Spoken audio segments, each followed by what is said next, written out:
Actually मैं जब traffic में आया तो मुझे मालूम पड़ा कि यहाँ पर ट्रैफिक रोड एक्सीडेंट बहुत हो रहे हैं और ट्रैफिक सेंस बिल्कुल भी नहीं है लोगों में।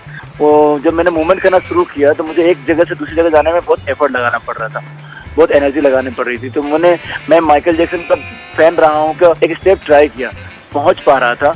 तो मैंने स्टार्ट किया और लोगों ने लाइक करना शुरू कर दिया, और जब लाइक करना शुरू किया तो लोग ट्रैफिक रूल्स फॉलो करने लगे। मेरे को ये करना कई बार अच्छा लगता है और मैंने इसको कंटिन्यू किया। और तो लोग कहते वाव के डांस कर रहा है। अब मुझे नहीं पता था कि इन फ्यूचर जब मैं जॉब में करूंगा तब भी ये मुझे किस्मत ऐसा मौका देगी और मैं करना शुरू करूंगा। तो कहीं ना कहीं मैं माइकल जैक्सन का थैंक यू बोलना चाहूँगा।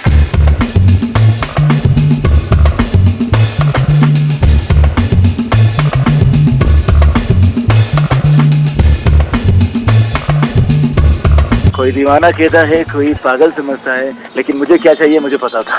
कई सीनियर ने सपोर्ट भी किया, कई सीनियर ने बोला कि संगीत ऐसा करने से कुछ नहीं हो पाएगा, लोग नहीं समझेंगे। बट अगर मेरी किसी की वजह से एक भी जिंदगी बच रही है तो मैं वो अपनी पूरी एनर्जी लगा देता था उस काम में।